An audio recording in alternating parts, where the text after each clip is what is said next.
I'm being joined by the venerable Luke Irvine-Capel, everybody. Fantastic. Archdeacon, it's fantastic that you've been able to join us on this recording. You are the Archdeacon of Chichester. I am. You've been ordained for over 20 years. You've served in the other end of this diocese as a vicar in St Leonard's on Sea and in Hastings. And before that, you were in London. You went to Oxford University. You've also studied at the College of the Resurrection at Mirfield. And you've also done some further studying in Leeds. And you are married to Ruth, and you've got 3 children. Are they all teenagers?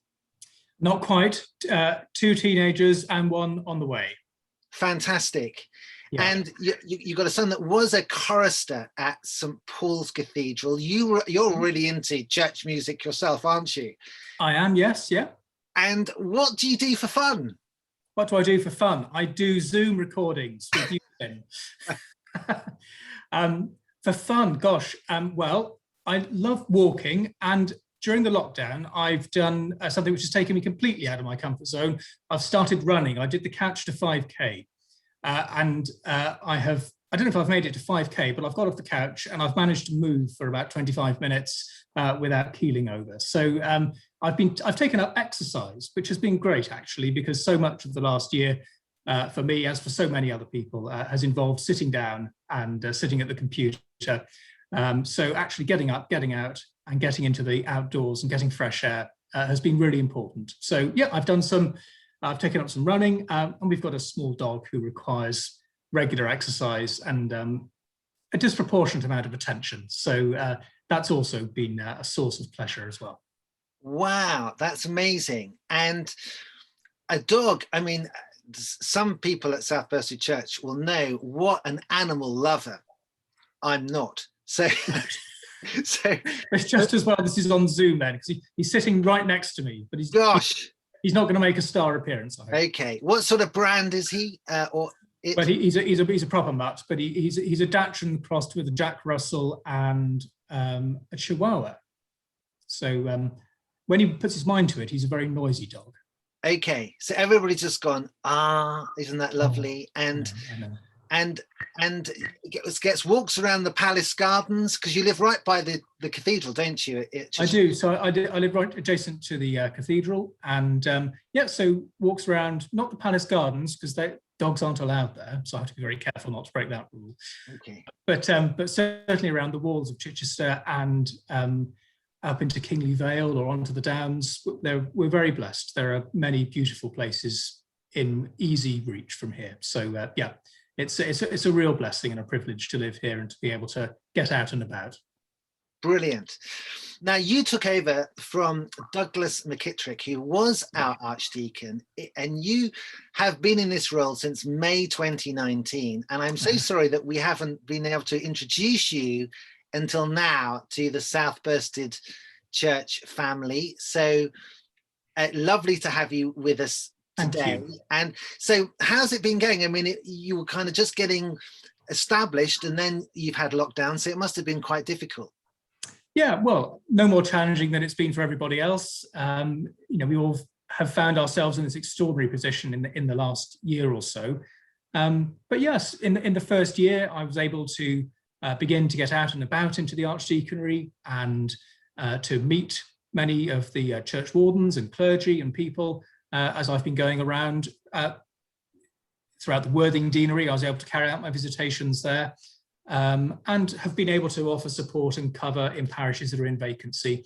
So that was sort of the first year. And then, for the last year, it's been largely Zoom, emails, telephone calls, and it's been wonderful in the last few weeks to be able to get out and about again and to begin to see people and to meet others in person, albeit in small groups and outdoors or behind masks and all the rest of it. But it's wonderful to be out and about once again and to re-establish some of that personal contact, which is such an important part of all of our ministries.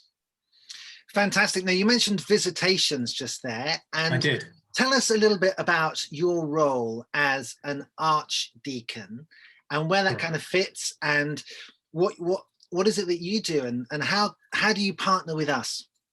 Fine. So obviously the Diocese of Chichester is overseen by the diocesan bishop, Bishop Martin, and he works with his two episcopal colleagues, Bishop Ruth, Bishop of Horsham, and Bishop Will, the Bishop of Lewis. And then there are within the diocese 4 archdeaconries: Hastings, which covers the eastern end of the diocese, then Brighton and Lewis in the middle, and then the Archdeaconry of Chichester to the south, which is obviously myself, and then to the north of me, the Archdeaconry of Horsham.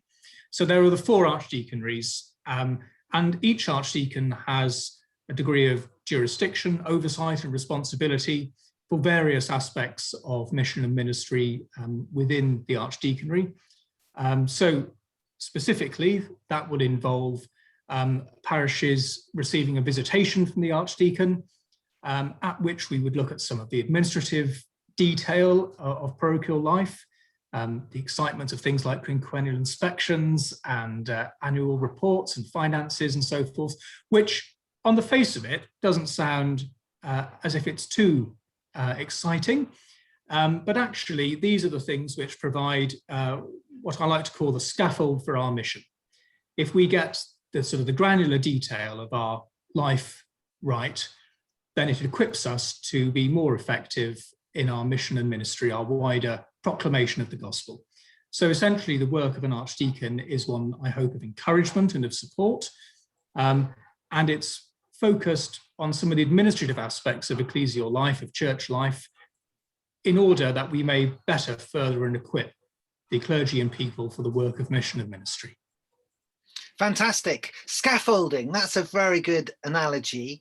Has it all come down now from the cathedral? There was scaffolding up it. No, there is still some scaffolding up, but I think most of it's down, but there is still some up at the moment. Yeah. And without the scaffolding, there could be quite some problems for these people that are working on it. So scaffolding, very important. And to provide that kind of structure, a little bit like would you say a little bit like a trellis is required, isn't it, for some sort of plants to grow up? And absolutely, you've got the plant, you also need a really good trellis to support that. Absolutely.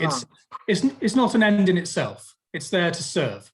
And that's certainly how I try to inhabit the role of an archdeacon, which is, as I say, to provide that encouragement, but that support as well, to ensure that the mission and ministry of the whole church is something which is served well by the structures that we have.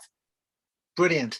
Now, how do you relate specifically to an individual parish? Where do church wardens fit into that? Sure. So church wardens are the bishop's officers in the parish, and I would usually have the delegated responsibility annually of admitting church wardens to office. So in more normal times, after the annual vestry meetings have taken place and church wardens have been elected, we would gather together in a couple of venues at different times across the archdeaconry for me to admit church wardens to the office. And then when I carry out visitations, one of the responsibilities that church wardens have is with regard to some very specific functions, like ensuring that there's an inventory and a logbook, and that various aspects of church life in that regard are in good order. So I would work closely with church wardens in that regard, and would work with them during the visitation process to ensure that they're meeting their responsibilities with regard to those matters. But then when a parish becomes vacant, it's the responsibility of the church wardens to manage that vacancy in collaboration with others. But the church wardens automatically, we have wonderful words in the life of the church, they become sequestrators. So I work closely with parishes that are in vacancy, and so work very closely with church wardens in managing the vacancy process and supporting them in working with the bishop towards an appointment.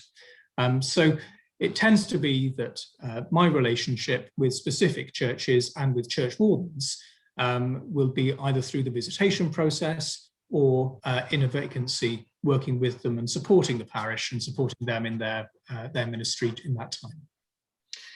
Brilliant. So how important is it for a church, a parish church, to have church wardens? Well, it's really important because, as you all know, no ministry, as the ordinal says, can be borne by ourselves. None of us exercise ministry in isolation. No parish carries out its mission and ministry in isolation. And so one of the ways in which that expresses itself is through the lay ministry of church wardens. And that's, as I say, they are the bishop's officers, so they are have a relationship with the life of the wider diocese in that regard, but also they're there to support and encourage and work with the incumbent in a collaborative way in supporting the ministry and mission of the church within that parish. So there's a wonderful line in Canon E1. That's one of the things that archdeacons do. We look at canons, we look at church law. And Canon E1, I've got a note of it in front of me here. It says that church wardens are foremost in representing the laity and in cooperating with the incumbent. They shall use their best endeavours by example and precept to encourage the parishioners in the practice of true religion and to promote unity and peace among them. So that's the role of the church warden, to be foremost amongst the laity, to promote the unity and peace that is necessary among the people of God by setting an example and being a precept as we practice the true religion, as the canons say. Canon E1, if you want to look it up, I'm sure you can Google the canons of the Church of England. So that's why it's so important. It's about cooperation with the incumbent, it's about representing the laity, it's about being the bishop's officers, so it's not just about exercising ministry in isolation, it's about collaboration and being a part of the life of the wider church.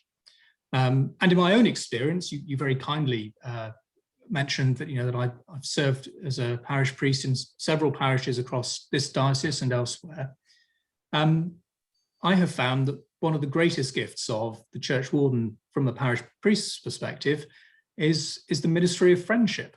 And that's having somebody who you can confide in, and somebody whose wisdom you can seek, and somebody who will, on occasion, tell you things that perhaps others might not, and do that in the spirit of prayerful support and companionship. So it's a wonderful ministry to have, and it's a great blessing as a parish priest to have church wardens to work with you and to share in the joys and sometimes the challenges of ministry as well. Brilliant. That's really helpful. Thank you so much, Archdeacon. It's an absolute pleasure. It's been lovely to have you on the call with us on this occasion. Thank you so much indeed. It's a pleasure, and I look forward to being with you all, God willing, in person at some point in the not too distant future. But be assured, first and foremost, that you are all remembered in my prayers each day with thanksgiving, and may God continue to bless you and all who minister and worship at St Mary Magdalene. Thank you so much. Thank you. Thanks, Tim. Bye-bye.